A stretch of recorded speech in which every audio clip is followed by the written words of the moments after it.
descubrí que mi marido y su amante estaban viviendo a escondidas en la casa que heredé de mi abuela. No vas a creer lo que hice. La llamada llegó en una mañana gris, de esas en que el tiempo parece estancado. Del otro lado de la línea, la voz del notario de Úbeda sonó formal, distante, como si hablara desde otra vida. Mi abuela Carmen se había ido. Sin alardes, sin despedidas. Un derrame fulminante, me dijeron. Tragué la noticia con la garganta seca. No lloré. No aún. Tal vez porque, de algún modo, una parte de mí ya lo sabía. La última carta que me envió, semanas antes, tenía un tono de despedida que ahora cobraba demasiado sentido. El abogado no tardó en revelar el motivo del contacto. Heredé la casa de la abuela, una propiedad antigua, escondida entre olivos y silencios en el pueblo de La Viña, en el corazón de Andalucía. La casa. Aquella casa. No volvía allí desde los 13 años, pero bastó oír su nombre para que el olor a eucalipto y bizcocho de naranja invadiera mi memoria. Fue como abrir una ventana a un tiempo que no regresa. Me vi corriendo descalza por el patio, el vestido manchado de tierra, los gritos de Carmen ordenándome lavar los pies antes de entrar. Ella era severa, pero justa. Amaba con firmeza. En los días siguientes, la noticia de la herencia martillaba en mi cabeza. No había prisa, me dijeron. Podía resolver todo cuando estuviera lista. Y yo, que ya no sabía exactamente qué hacer con mi tiempo desde que dejé el trabajo en Madrid, acepté aquello como un llamado inesperado. Quizá era una forma de reconectarme con algo que había dejado atrás, o de mantener viva la única parte de mi familia que quedaba. No fui de inmediato. Tardé semanas, quizá más de un mes, solo conviviendo con la idea. Caminaba por los rincones de mi apartamento como si estuviera a punto de partir, pero sin hacer las maletas. El duelo no me golpeó como un vendaval, vino como una llovizna persistente, filtrándose por dentro, silenciosa, hasta ahogarme. Durante ese tiempo, empecé a encontrar objetos de mi abuela por todas partes. Una caja de costura que me había dado años atrás, olvidada en el fondo de un armario. Un pañuelo bordado con sus iniciales, aún con el aroma del perfume barato que usaba. Cosas pequeñas, pero que dolían como puñaladas. A veces juraba oír su voz por la casa, llamando mi nombre, dando consejos en ese andaluz apretado, como hacía cuando lloraba por los codos raspados. Su presencia era constante, incluso en la ausencia. Y quizá por eso no sentí urgencia en viajar. Aquella casa parecía esperarme, sin exigencias. Yo necesitaba tiempo, y ella, silenciosa y firme como Carmen, parecía dispuesta a dármelo. Poco a poco, fui aceptando el nuevo ritmo. Me levantaba tarde, preparaba té de manzanilla como ella hacía. Empecé a escribir en un cuaderno que encontré en la cocina, intentando recordar detalles de la infancia. Descubrí que revivir la memoria de quien se fue es una forma extraña de controlar el dolor, como rascar una herida que nunca sana. No hablé con nadie sobre la herencia. Rodolfo lo sabía, claro, pero comentó poco. Solo dijo, es demasiado lejos, ¿no crees? No respondí. Tal vez porque, por primera vez en mucho tiempo, sentía que no tenía que justificar mis decisiones. La casa era mía. Lo último que era realmente mío. Y aunque no entendía por qué, sabía que un día iría allí. Pero no en ese momento. Fue un jueves por la tarde, sin aviso, sin ceremonia. Rodolfo entró en casa con esa calma que siempre tuvo, se quitó el abrigo, dejó las llaves sobre el aparador y dijo, como quien comenta el clima, voy a pedir el divorcio. No hubo pausa. No hubo vacilación. Era una frase ya ensayada, limpia, funcional. Y aún así, me golpeó como un puñetazo en el estómago. No recuerdo cuánto tiempo pasó entre que él habló y yo respondí. Tal vez fue un segundo. Tal vez un siglo. Pero mi voz salió, firme, casi desapegada, está bien. No puedo obligarte a nada. Esas palabras no eran mías. No de verdad. Salieron de mi boca como si alguien hubiera apretado un botón dentro de mí, activando un modo automático de supervivencia. Pero por dentro, todo se vino abajo. Tuve la sensación nítida de que algo se rompió, una grieta invisible que atravesó mi pecho y se extendió por el resto del cuerpo, como si toda la estructura de mi vida estuviera desmoronándose en silencio.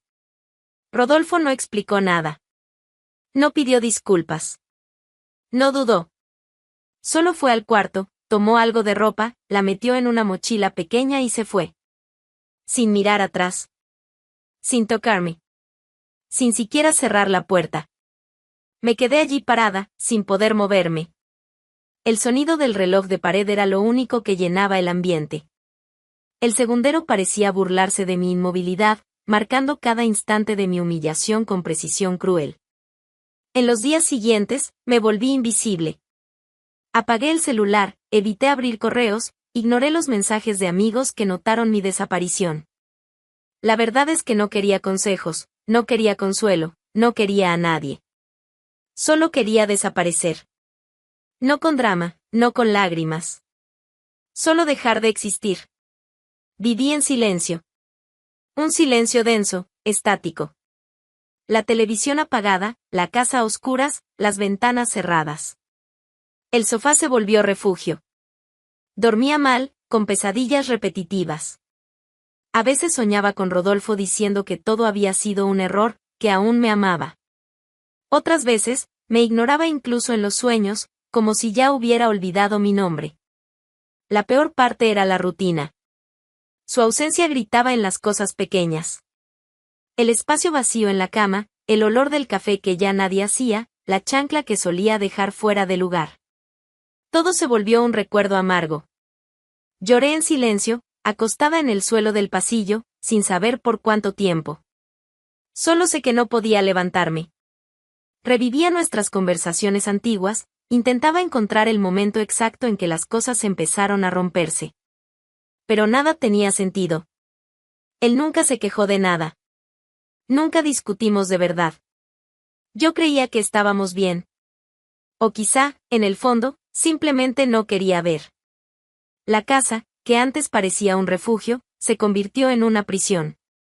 Las paredes parecían observarme, cómplices del fracaso. Cada rincón me recordaba todo lo que perdí. El tiempo se arrastraba como un animal herido. Y yo me dejé hundir. No sé decir qué me impulsó a tomar el teléfono esa mañana. Tal vez fue el sueño de la noche anterior, donde él aún me llamaba mi amor, con esa voz ronca de cuando despertaba temprano. Tal vez fue solo debilidad. ¿Orgullo? Ya no me quedaba. Marqué su número con las manos temblando. Dudé antes de presionar el botón verde. Pensé en todo lo que podía salir mal. Pensé en cómo podría reírse. Colgar. Ignorarme. Pero aún así, llamé. El tono sonó 3 veces. Mi corazón casi se me salió por la boca. La 4ª vez sonó como sentencia. A la 5ª, contestó. Hola. Era su voz, pero algo en ella había cambiado. Fría. Vacía. Rodolfo, mi voz salió temblorosa, casi un susurro. Hubo un breve silencio al otro lado. Ninguna añoranza, ninguna sorpresa. Solo silencio. ¿Qué pasa, Amalia? ¿Qué pasa? Como si yo hubiera llamado para pedir algo trivial, como una cuenta olvidada o un abrigo viejo. Yo, necesitaba hablar contigo, tragué en seco. Necesitaba saber si todavía hay alguna posibilidad. Entre nosotros. Él se rió. Rió. Pero no con humor. Fue un sonido corto, seco, como un soplo de desprecio. Amalia, ¿todavía no lo entiendes? Solo quiero que me escuches, insistí, intentando no dejar que la voz se quebrara. Tuvimos momentos buenos. Momentos de verdad. ¿No vale la pena intentarlo, aunque sea por todo lo que construimos? Yo me equivoqué, quizá. Tal vez tú también. Pero, no, me interrumpió, sin emoción. No hay vuelta atrás. Se acabó. Guardé silencio por un instante. El ruido del tráfico de fondo indicaba que estaba en la calle. Siguiendo con su vida. Mientras yo apenas podía salir del sofá. Rodolfo, insistí, aún con la voz vacilante. ¿Ya estás con otra persona? No es asunto tuyo, respondió, con una frialdad que me atravesó como una cuchilla. Tengo derecho a saberlo, susurré. Después de todo. No tienes derecho a nada, Amalia. La verdad es que solo no me fui antes porque me dabas lástima. Lástima. La palabra resonó como un trueno. En ese instante, entendí que nada de lo que dijera importaba. Que él ya no veía nada en mí. Ni cariño. Ni rabia. Solo desprecio. Intenté respirar. El aire no llegaba. El corazón latía descompasado, como si buscara un lugar donde esconderse. Así que eso es todo, dije, más para mí que para él. ¿Todo termina así? Exactamente así. Y, si me permites un consejo, sigue con tu vida. Porque yo ya seguí con la mía. ¿Dónde estás? Pregunté, aunque sabía que no habría respuesta. No contestó. Estás con ella ahora, ¿verdad? Yo te amé, Rodolfo. Te amé de un modo que ni yo sabía que era posible. Incluso cuando todo se volvió difícil, seguí aquí. Sola. Creyendo en ti. Y tú diste la espalda como si nunca hubiera existido nada. Basta, Amalia. No me llames más. Nunca más. Y la llamada se cortó. Me quedé con el teléfono pegado al oído, incluso después de la línea muerta. Como si aún pudiera oírlo, sabiendo que todo ya había terminado. Las lágrimas cayeron, pero sin sonido. Eran pesadas, tibias, un alivio sucio que no limpiaba nada. Sentí vergüenza. Mucha. Por haber suplicado. Por haberme expuesto. Por seguir amando a alguien que me trataba como una molestia. Tragué el llanto, tragué el dolor, tragué el orgullo que ya estaba por el suelo. No sabía que era posible sangrar tanto por dentro sin que nadie lo viera. Después de esa llamada, dejé de luchar. No hubo más intentos, ni mensajes no enviados, ni esperas inútiles en el balcón. Solo el vacío. Y, en un día cualquiera, cuando me vi mirando el techo por más de 2 horas sin darme cuenta, supe que necesitaba hacer algo. Cualquier cosa. La idea de la casa de mi abuela volvió como un susurro. Estaba allí, esperando. Una parte del mundo que todavía me pertenecía. Y, sobre todo, un lugar que no tenía a Rodolfo. Ni rastros de él. Al menos, eso creía yo. Preparé el viaje sin entusiasmo. Separé ropa práctica, guantes de goma, bolsas de basura. Ya imaginaba la casa sumida en polvo, con las ventanas cerradas y el olor a madera vieja impregnando todo. Había aceptado que sería un trabajo lento, casi terapéutico. Limpiaría una habitación por día. Tiraría lo que no sirviera. Abriría espacio para que el silencio respirara sin pesar tanto. El camino hasta la viña parecía haberse acortado. Recordaba cuando iba con Carmen en verano, y el trayecto parecía interminable, curvas que me mareaban, postes torcidos, barrancos cubiertos de olivos retorcidos. Ahora, el viaje me pareció demasiado corto, como si el destino estuviera ansioso por mi llegada. Al llegar a la entrada del pueblo, sentí una punzada extraña en el estómago. Esa incomodidad que uno siente cuando algo está fuera de lugar, pero aún no sabe qué es. La casa estaba al final de una callejuela empedrada, rodeada de muros bajos de piedra y enredaderas secas. La recordaba como una construcción triste, de paredes descascaradas y ventanas empañadas. Pero al doblar la última curva, frené en seco. No era posible. El portón estaba recién pintado, no con la pintura vieja que usaba mi abuela, sino con un tono moderno de verde oliva. Las cortinas en las ventanas eran nuevas. No estaban descoloridas ni rasgadas. Tenían caída, color, vida. Las plantas en la entrada, antes secas y quebradizas, estaban saludables, regadas, incluso florecidas. Bajé del coche despacio, sin entender. Me acerqué a la puerta de madera, que también había sido cambiada. Era reciente, barnizada, con una manija metálica reluciente, como si la hubieran instalado hacía unos días. Nada de polvo. Ninguna telaraña. Incluso había un felpudo con letras bordadas en castellano, bienvenidos. Algo estaba mal. Muy mal. Intenté racionalizar. ¿Quizá alguien hizo mantenimiento? ¿Un vecino cuidadoso? ¿Una cortesía del ayuntamiento? Pero todo era demasiado reciente. Y demasiado organizado. No era un gesto ocasional de cuidado. Alguien estaba viviendo allí. El corazón comenzó a acelerarse. Sentí la boca seca. Las manos me temblaban. Caminé por un costado de la casa, con pasos cortos, examinando las ventanas. Cortinas cerradas, pero bien cuidadas. Vi reflejos de objetos en el interior, lámparas modernas, floreros con flores frescas, cojines de colores. Aquello no era un hogar abandonado. Era una casa habitada. Alguien se había instalado allí. Sin avisarme. Sin pedirme nada. Volví a la puerta principal y respiré hondo. Saqué la llave que me había dado el notario semanas atrás. El olor que me recibió no era el de la madera antigua ni el del eucalipto de mi infancia. Era un perfume dulce, empalagoso, de lavanda artificial mezclado con algún tipo de incienso barato. Un olor que jamás habría formado parte de la casa de mi abuela. Y entonces, en el centro del salón, mi salón, estaban los dos. Rodolfo y una mujer. Sentados en el sofá. Él con el brazo alrededor de ella, como si estuvieran viendo la televisión un domingo cualquiera. Como si nada en el mundo estuviera mal. Me vieron antes de que dijera una palabra. Ella abrió los ojos con sorpresa. Rodolfo se levantó de un salto, tropezando con sus propios pies, tirando un cojín al suelo. No hace falta que te molestes. Ya lo entendí todo. La mujer, en cambio, permaneció sentada. Perfectamente cómoda. Las piernas cruzadas, como si yo fuera la intrusa.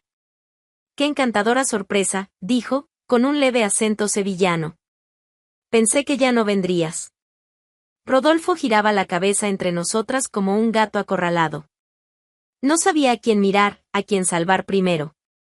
¿Qué estás haciendo aquí? Pregunté, mirándolo directamente. Bueno, necesitaba un lugar donde quedarme. Con la separación y todo, las cosas se complicaron financieramente, complicadas, ¿sí? Me reí. No de nervios. De burla, de verdad. Y entonces pensaste, qué suerte, mi exesposa heredó una casa, qué bueno que hice una copia de la llave a escondidas antes de irme. Él no respondió. No hacía falta. La expresión de culpa en su rostro lo confirmaba todo. Invadiste mi casa, Rodolfo. ¿Y trajiste a tu amante para pasar las vacaciones? No es exactamente así, dijo en voz baja, casi murmurando. Entonces explícame, crucé los brazos. Porque desde mi punto de vista, parece exactamente eso.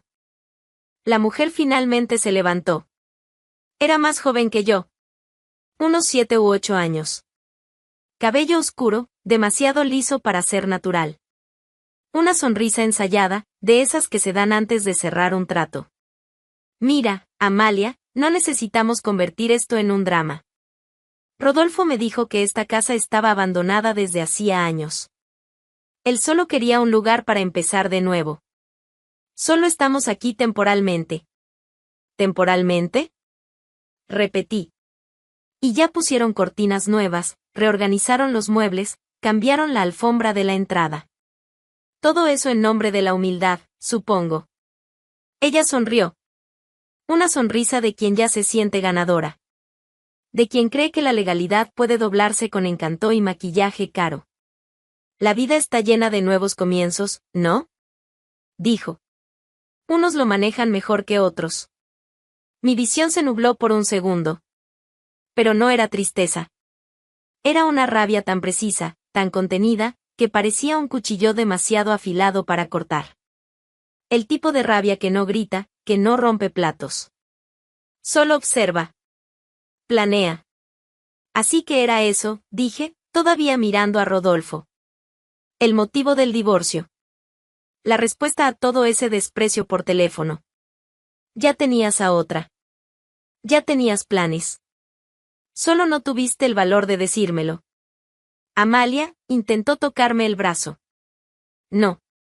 Ni lo intentes. Mentiste. Me destruiste. Y todavía tuviste la osadía de invadir lo único que me dejó mi abuela. Lo único que aún me daba algo de consuelo. Silencio. Durante algunos segundos, nadie dijo nada. Solo el tic-tac del reloj de la sala. Un reloj nuevo, que no era de la casa. Que no era de ella. Que no era mío. Enderecé la postura. Los miré a los dos con una calma que rozaba el sarcasmo. Tienen una semana. Una. Para desaparecer de aquí.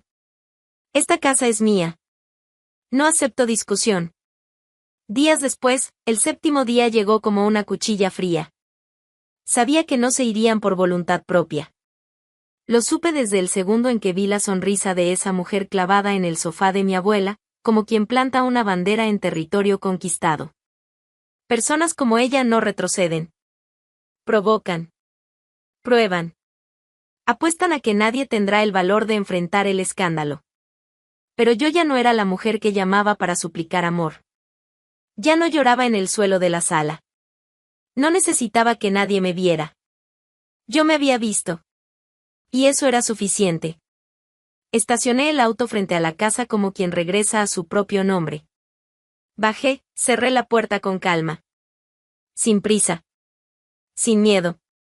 Solo convicción. La puerta de la casa se abrió antes de que llamara. Ella ya me esperaba. Ahí estaba la amante, vestida con una bata floreada, pantuflas suaves en los pies, y un vaso de jugo en las manos. Tan cómoda que parecía haber nacido en ese suelo. Su sonrisa se formó antes incluso de decir algo. Una sonrisa burlona, esculpida con la precisión de quien vive para herir. Mira quién decidió volver, dijo, con voz fingidamente dulce.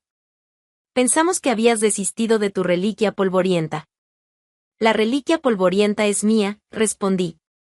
Y por eso estoy aquí. Ella dio un trago teatral al jugo. Me miró de arriba abajo como si fuera un cartel vencido. Rodolfo salió. Fue a comprar frutas. Le encanta el mercado del pueblo, dijo, con desprecio. Creo que nunca tuvo tiempo de conocer esas cosas cuando estaba atrapado en el matrimonio. Eso dolió. Pero ya había aprendido a dejar el dolor fuera. Como se hace con zapatos sucios. Vine a saber si ya están con las maletas listas, dije, sin cambiar el tono. El plazo se acabó. Ella sonrió. Una sonrisa aún más amplia, casi infantil. Nadie me saca de aquí, querida. Nadie. Ni tú. Dio un paso al frente, su rostro a centímetros del mío. El aliento olía a naranja agria. La mirada, arrogante. Como si esperara una bofetada. Como si deseara el enfrentamiento. Pero yo no le daría ese gusto. Pensé que eras más lista, continuó. Estás sola, Amalia. Perdiste. Esto ahora es nuestro. ¿Lo entiendes? Se acabó. Pasado. Cada palabra era una aguja. Pero yo ya estaba hecha de cicatrices. La diferencia es que ahora no fingía que no estaban ahí. Sonreí. Una sonrisa tranquila, la más cruel de todas. Esa que no necesita levantar la voz ni maldecir. El tipo de sonrisa que solo quien ya ha caído al abismo sabe dar. Entonces vamos a ver. Ella parpadeó, sorprendida. No era la respuesta que esperaba. Me di la vuelta y me fui, con pasos firmes, sin mirar atrás. Mi corazón latía al ritmo de un tambor antiguo. No era rabia. No era rencor. Era resolución. El plazo se acabó. 7 días. 7 días desde que miré a los dos y dije, quiero que se vayan de mi casa. 7 días en los que fingieron que yo estaba faroleando. Que esa voz calmada y firme no tendría el coraje de hacer lo que prometía. Y para ser sincera, yo tampoco lo sabía. Pero cuando el reloj marcó el 8º día, entendí que no había vuelta atrás. ¿Y sabes qué? Nunca la hubo. A la mañana siguiente, con una taza de café en la mano y la mirada fija en un punto cualquiera de la pared, abrí el navegador y escribí, Empresa de Demolición Residencial Interior Andalucía. Así de simple. Un clic después, ya estaba explicándole todo a un señor de voz grave que solo me hizo una pregunta: ¿es emocional o estructural? Ambas, respondí. Él rió. Yo no. Marcamos todo: fecha, hora, dirección. Cuando colgué, aún me temblaba la mano, pero el corazón estaba firme. Ya no quería ver más esa casa. Ni reformarla. Ni dejarla vacía.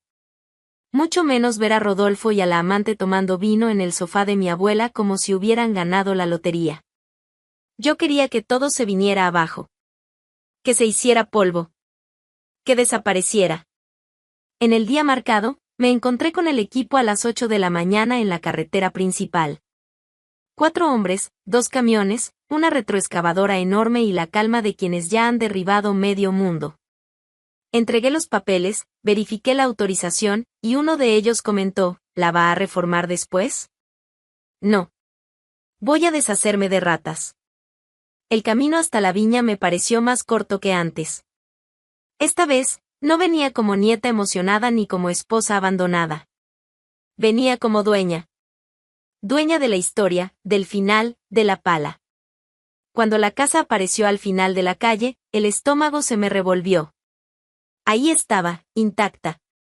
Ridículamente decorada, flores artificiales en las ventanas, cortinas lilas en lugar de los encajes de Carmen. Una broma de mal gusto. Bajé del coche antes de que los camiones se estacionaran. Golpeé con fuerza el portón. Y ahí estaba ella, la amante. Bata corta, cara de resaca y expresión confundida. ¿Qué haces aquí? Cumpliendo una promesa. Pero, no te atreverías, tuve tiempo suficiente para pensarlo. Y tú tuviste 7 días para irte. Ahora tienes 10 minutos. Ella retrocedió un paso. Esto es una locura. No. Locura fue pensar que podías quedarte con la casa de mi abuela con un hombre casado y salir ilesa. Y entonces apareció él. Rodolfo. Tarde, como siempre. Aún bajándose la camiseta por la cabeza, el cabello revuelto y la cara de ¿qué está pasando? Amalia, espera, esto no es necesario, ya estábamos viendo a dónde ir, 10 minutos, Rodolfo. Después de eso, yo voy a estar afuera. Y adentro, solo van a quedar ladrillos rotos. Se congelaron. Y ahí empezó el circo. Carreras. Gritos. Ella tropezando con los tacones, él tratando de meter todo en una mochila rota. Cada uno por su lado, lanzando cosas en una bolsa de supermercado, insultándose, llorando, discutiendo. El gran amor de ellos desmoronándose frente a la primera retroexcavadora. Afuera, el operador de la máquina me miró: ¿ya puedo? Espera solo un segundo. Cuando finalmente cruzaron el portón con los trastos en las manos y la dignidad escurriéndose por los ojos, hice un leve gesto con la cabeza. La máquina avanzó. El primer golpe fue seco, brutal.